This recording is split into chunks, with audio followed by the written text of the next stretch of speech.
সারা বিশ্বে পরিচিত। ক্রাইস্ট চার্চে মুসলমানদের উপর সন্ত্রাসী হামলার পর নিউজিল্যান্ডের সাবেক প্রধানমন্ত্রী জেসিন্ডা আর্ডার্ন হিজাব পরে নিহতদের পরিবারের প্রতি সমবেদনা জানিয়ে সারা বিশ্বের মুসলমানদের হৃদয়ের মধ্যে জায়গা করে নিয়েছিল। আর সেই থেকেই বাংলাদেশ সহ পুরো মুসলিম বিশ্বের মধ্যে নিউজিল্যান্ড এক আলোচিত নাম। পশ্চিমা যেসব দেশগুলোতে সবচেয়ে দ্রুত ইসলামের বিস্তার ঘটছে সেই সব দেশগুলোর মধ্যে অন্যতম হচ্ছে নিউজিল্যান্ড।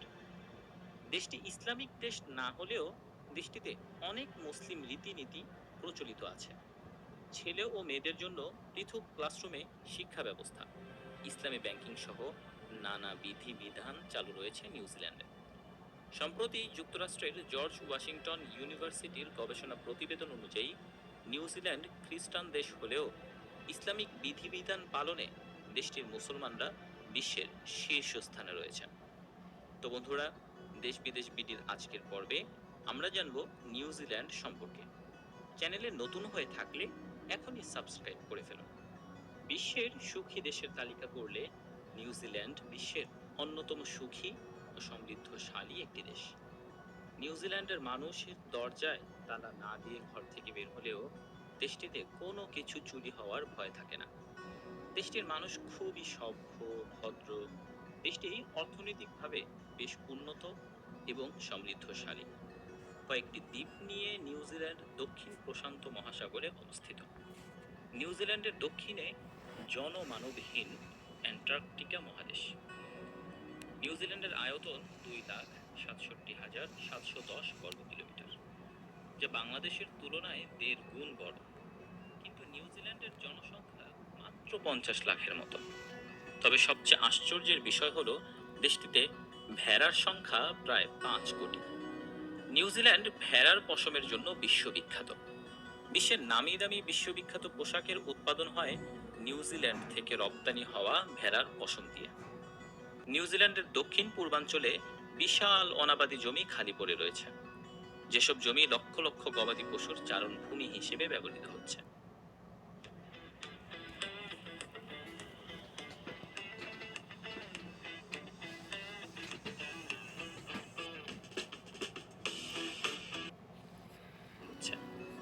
নিউজিল্যান্ডের রপ্তানি আয়ের প্রধান উৎস মাংস রপ্তানি।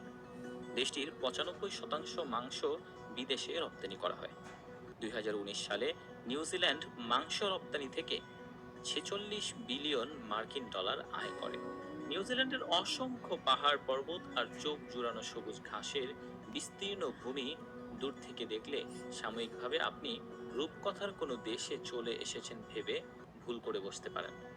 নিউজিল্যান্ডের বড় বড় সবুজ নরম ঘাসের ওপর শুয়ে থাকলে মনে হতে পারে আপনি বুঝি কোনো দামি বিছানায় ঘুমিয়ে পড়েছেন। নিউজিল্যান্ড বিশ্বের একমাত্র দেশ যেখানে সাপের কোনো অস্তিত্ব নেই। তাছাড়া নিউজিল্যান্ড সাপ আমদানি করাও সম্পূর্ণ নিষিদ্ধ। ভুলক্রমে কেউ যদি নিউজিল্যান্ডে সাপ নিয়ে আসার চেষ্টা করে তাহলে তাকে মোটা অঙ্কের জরিমানা দিতে হবে। নিউজিল্যান্ড সরকার মনে করে সাপ দেশের জীব বৈচিত্র্যকে ধ্বংস করে দিতে পারে, তাই নিউজিল্যান্ড সরকার দেশটিতে সাপ নিয়ে আসার অনুমতি দেয় না। নিউজিল্যান্ডকে একটি দেশ না বলে একটি বিশাল উদ্যান বললেও মোটেও বেমানান হবে না, কারণ এই দেশের প্রায় 1/3 জায়গা সংরক্ষিত জাতীয় উদ্যান।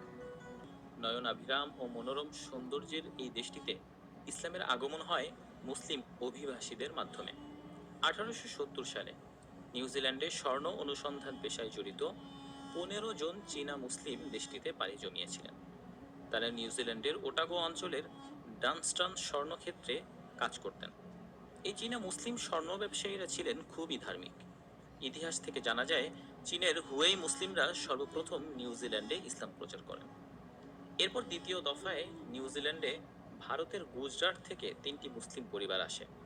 তারা 19বিংশ শতাব্দীর শুরুর দিকে সেখানে বসতি স্থাপন করে। তারপর 60-এর দশক পর্যন্ত পূর্ব ইউরোপ এবং ভারত থেকে আরও কিছু অভিবাসী মুসলিম সেখানে স্থায়ীভাবে বসতি স্থাপন করে।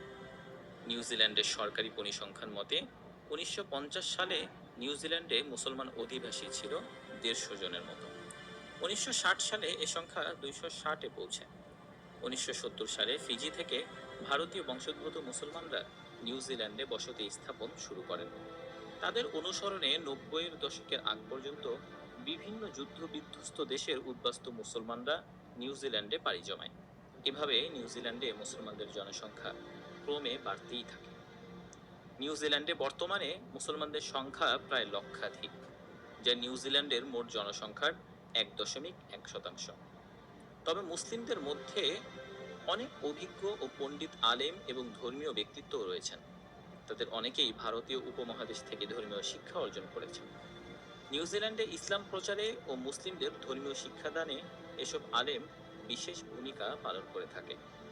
নিউজিল্যান্ডের বিভিন্ন বড় বড় শহরে মুসলিম বসতি রয়েছে, ফলে মুসলিমরা তাদের আবাসস্থল ঘেঁষে মসজিদ তৈরি করছে।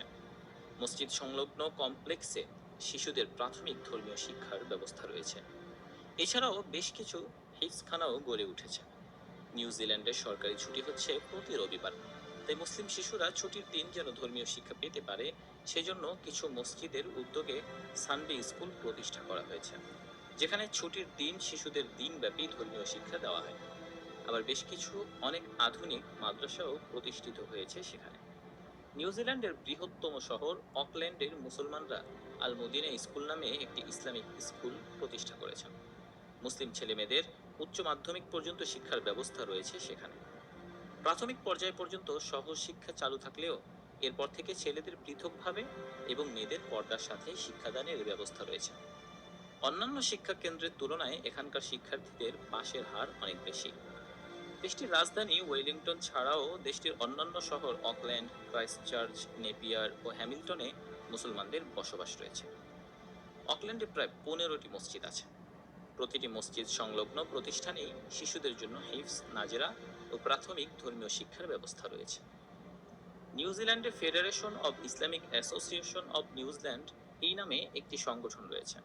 এটি 1979 সালে প্রতিষ্ঠিত হয়।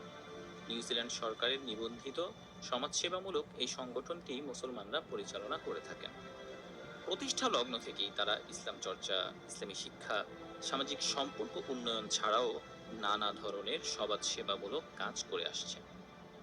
FIANZ এই নামে একটি স্থানীয় ইনস্টলমেন্ট কোম্পানির সঙ্গে চুক্তির মাধ্যমে মুসলিমদের সুদমুক্ত উপায়ে বাড়িঘর ব্যবস্থার চেষ্টা চালিয়ে যাচ্ছে।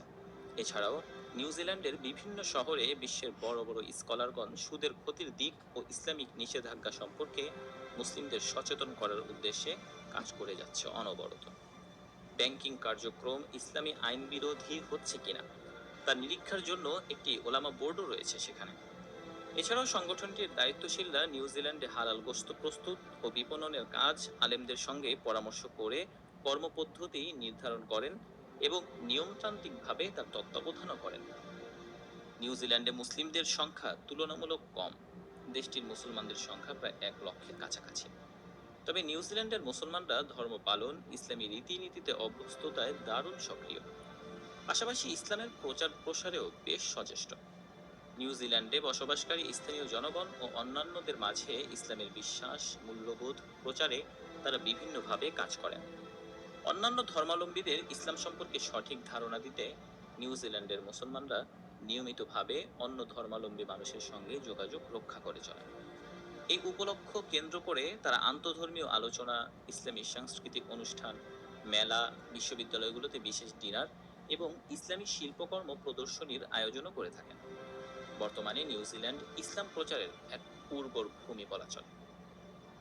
নিউজিল্যান্ডের সাথে বাংলাদেশের ঘনিষ্ঠ সম্পর্ক রয়েছে। প্রতি বছর অসংখ্য বাংলাদেশি শিক্ষার্থী নিউজিল্যান্ডে উচ্চশিক্ষার জন্য পাড়ি জমিয়ে থাকে। তাদের অনেকেই পরবর্তীতে নিউজিল্যান্ডে স্থায়ীভাবে বসবাস করে। এমনকি নিউজিল্যান্ড সরকার সম্পূর্ণ স্কলারশিপের মাধ্যমে বেশ কিছু বাংলাদেশি শিক্ষার্থীকে নিউজিল্যান্ডের বিশ্ববিদ্যালয়গুলোতে পড়াশোনার সুযোগ দিয়ে থাকে। 2011 সালে দুই দেশের মধ্যে দ্বিপাক্ষিক বাণিজ্যের পরিমাণ ছিল $200 মিলিয়ন, যার মধ্যে নিউজিল্যান্ডের বাংলাদেশের রফতানি ছিল $150 মিলিয়নেরও বেশি। বন্ধুরা, আজ এই পর্যন্তই। পরবর্তী ভিডিওতে কোন দেশটি সম্পর্কে জানতে চান তা জানিয়ে দিন আমাদের কমেন্ট বক্সে। দেখা হবে আবারও নতুন কোনো ভিডিও নিয়ে। সে পর্যন্ত